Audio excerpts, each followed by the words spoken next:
Oui, et dans 2 mois, ils devront trancher entre Kamala Harris et Donald Trump. Donald Trump qui pourra compter sur le soutien de Robert Francis Kennedy Jr., l'héritier de la célèbre dynastie politique, a annoncé hier suspendre sa campagne et apporter son soutien au candidat républicain Donald Trump.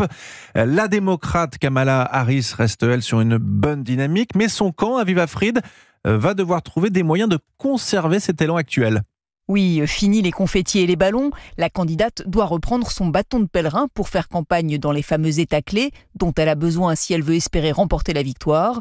Les derniers sondages sont plutôt positifs, ses soutiens sont revigorés et prêts comme Jenny Smith à se mettre au travail. Il y a énormément de gens qui font du porte-à-porte, des milliers qui passent des coups de fil, envoient des textos. Si on convainc les gens de voter, nous gagnerons. Mais le spectre de 2016 et d'une victoire célébrée trop tôt pèse encore sur les démocrates. Donald Trump est toujours un adversaire formidable. Les électeurs lui font par exemple plus confiance sur les questions économiques. Les démocrates doivent convaincre, y compris dans leur parti, que la candidate est prête. Mais pour Norma Hernandez, élue au Parlement de l'Illinois, il faut surtout garder vivant l'esprit de la Convention. Nous vivons un moment qui nous permet de tracer un nouveau chemin vers l'avant et de nous éloigner d'une dictature ou d'une menace de dictature qui pèse maintenant.